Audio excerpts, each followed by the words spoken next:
नमस्कार। आकाशवाणी चंडीगढ़ से प्रादेशिक समाचारों के साथ मैं रत्तिका। पहले इस बुलेटिन के मुख्य समाचार। प्रधानमंत्री नरेंद्र मोदी ने कहा कि सरकार ने बहुत से सुधार किए हैं जिससे कारोबार करना और आसान हो गया है। हरियाणा सरकार ने मुख्यमंत्री विवाह शगुन योजना के तहत दी जाने वाली शगुन राशि 71,000 रुपये करने का निर्णय लिया। हरियाणा के कृषि एवं पशुपालन मंत्री जेपी दलाल ने कहा कि प्रदेश की जलभराव से प्रभावित भूमि को कृषि के लिए विकसित किया जाएगा। और खेलो इंडिया युवा खेलों में हरियाणा अब तक 102 पदक जीतकर पदक तालिका में पहले स्थान पर बना हुआ है।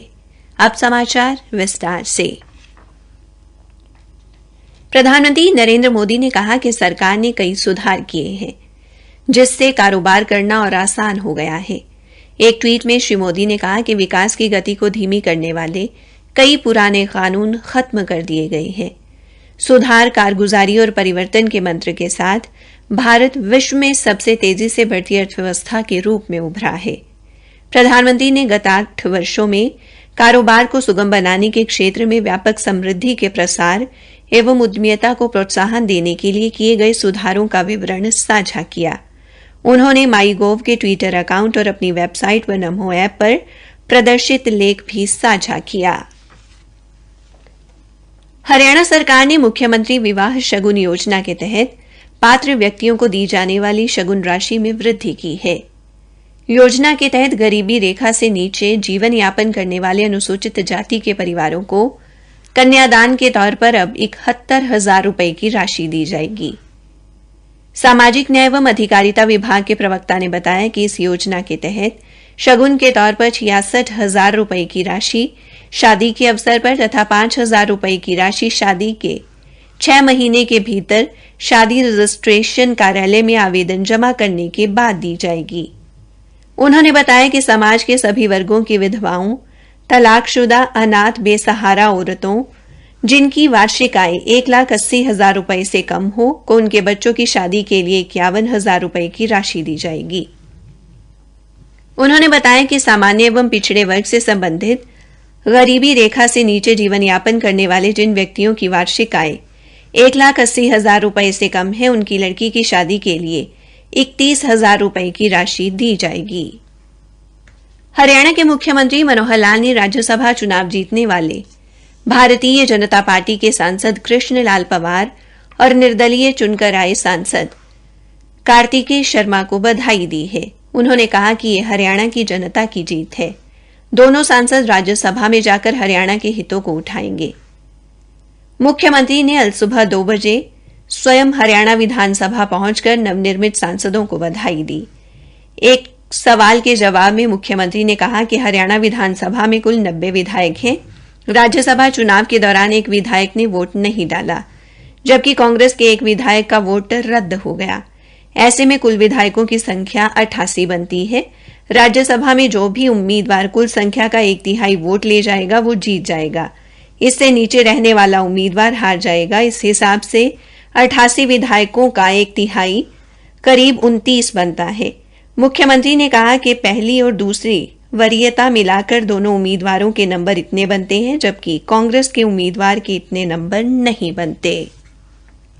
कैथल में भारतीय जनता पार्टी के प्रदेशाध्यक्ष ओम प्रकाश धनखड़ ने कहा कि अगर नगर परिषद की चेयरमैनी पार्षदों के हाथों में नहीं बल्कि सीधी जनता के हाथों में है। बीजेपी के प्रदेशाध्यक्ष ओपी धनखड़ आज कैथल में आयोजित जनसभा में नगर परिषद की अध्यक्ष पद की प्रत्याशी सुरभि गर्ग के लिए वोट मांग रहे थे। उन्होंने कहा कि प्रधानमंत्री नरेंद्र मोदी के कारण ही आज हम सब बदला हुआ भारत देख पा रहे हैं। उन्होंने कहा कि मोदी सरकार में देश में सकारात्मक बदलाव हुआ है। उन्होंने कहा कि आज सरकार और संस्कृति साथ साथ चल रही है। अंबाला के जिला निर्वाचन अधिकारी एवं उपायुक्त विक्रम सिंह ने आज नगर पालिका नारायणगढ़ के चुनाव के लिए बनाए गए मतदान केंद्रों का दौरा कर वहां पर व्यवस्थाओं का जायजा लिया और संबंधित अधिकारियों को आवश्यक दिशा निर्देश दिए। श्री विक्रम सिंह ने कहा कि नगरपालिका का चुनाव सुचारू व शांतिपूर्ण ढंग से संपन्न होना चाहिए। इसके लिए सुरक्षा संबंधी प्रबंध एवं व्यवस्थाएं समय रहते पूरी हो जानी चाहिए। उधर पलवल की रिटर्निंग अधिकारी वैशाली सिंह ने आज नगर परिषद पलवल में अध्यक्ष व सदस्य पद के लिए होने वाले चुनाव को शांतिपूर्ण, पारदर्शी व निष्पक्ष ढंग से संपन्न करवाने के लिए सभी प्रत्याशियों से चुनाव में आदर्श आचार संहिता का पालन करने का आह्वान किया। उन्होंने कहा कि प्रत्याशियों द्वारा rally, road show, loud speaker, प्रचार वाहन, एजेंट और निजी संपत्ति पर प्रचार सामग्री लगाने बारे लिखित अनुमति लेनी अनिवार्य होगी। प्रादेशिक समाचार आकाशवाणी चंडीगढ़ से प्रसारित किए जा रहे हैं। हरियाणा के कृषि मंत्री जेपी दलाल ने कहा कि प्रदेश की जल भराव से प्रभावित भूमि को कृषि योग्य बनाकर किसानों को खुशहाल किया जाएगा।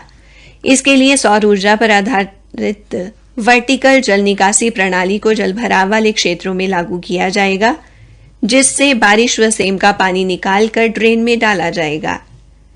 कृषि मंत्री ने कहा कि प्रदेश के किसानों को किसी प्रकार का कोई नुकसान नहीं होने दिया जाएगा। किसानों को किसी भी प्रकार की चिंता करने की जरूरत नहीं है। श्री दलाल आज भिवानी में अपने पैतृक गांव घुसकानी में करीब 1 करोड़ 10 लाख रुपए की लागत से बनी सौर ऊर्जा पर आधारित वर्टिकल जल निकासी प्रणाली योजना का शुभारंभ करने के बाद ग्रामीणों को संबोधित कर रहे थे। पंचकुला में चल रही खेलो इंडिया युवा खेलों में हुए विभिन्न खेल मुकाबलों में अब तक हरियाणा ने कुल 102 पदक जीतकर पदक तालिका में पहले स्थान पर कब्जा बनाए रखा है।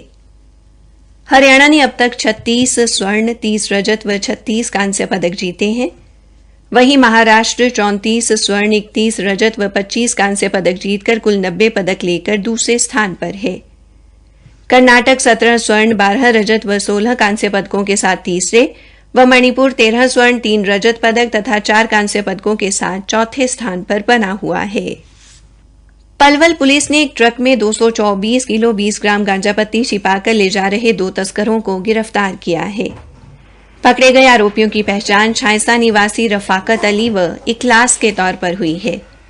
विशेष कार्यबल प्रभारी चंद्रभान ने बताया कि थाना मुंडकटी के पास नाकाबंदी कर एक ट्रक को काबू किया गया। पुलिस ने दोनों आरोपियों के खिलाफ मामला दर्ज कर अदालत से पुलिस रिमांड पर ले लिया है। उधर पंचकुला पुलिस ने 2 किलो 50 ग्राम गांजा सहित एक व्यक्ति को गिरफ्तार किया है। गिरफ्तार किए गए आरोपी की पहचान राजन उर्फ राजू के रूप में हुई है। आरोपी के खिलाफ थाना चंडी मंदिर में मादक पदार्थ निरोधक अधिनियम के तहत मामला दर्ज किया गया है। कुरुक्षेत्र की जिला पुलिस ने अवैध रूप से शराब बेचने के आरोप में 9 आरोपियों को काबू कर उनके कब्जे से अवैध शराब की 236 बोतलें बरामद की हैं। पंचकुला स्थित मनसा देवी परिसर के सामुदायिक केंद्र का नाम राम प्रसाद बिस्मिल के नाम पर रखा गया है। इस अवसर पर हरियाणा विधानसभा अध्यक्ष ज्ञानचंद गुप्ता ने पंडित राम प्रसाद बिस्मिल के चित्र पर पुष्पांजलि अर्पित कर उन्हें नमन किया। उन्होंने कहा कि आज से सेक्टर 5 स्थित सामुदायिक केंद्र पंडित राम प्रसाद बिस्मिल सामुदायिक केंद्र के नाम से जाना जाएगा। राम प्रसाद बिस्मिल की जयंती पर आयोजित कार्यक्रम में बोलते हुए विधानसभा अध्यक्ष ने कहा कि आज देश को तोड़ने के लिए बहुत सी ताकतें लगी हुई हैं।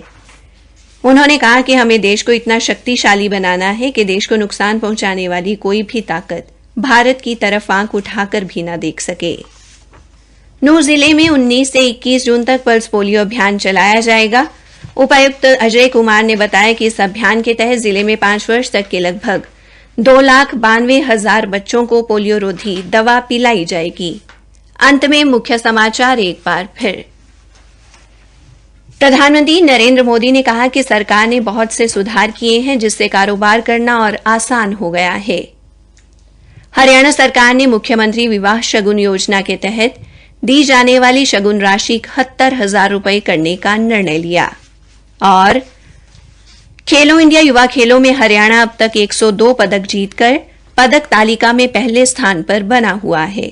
इसी के साथ प्रादेशिक समाचार समाप्त हुए।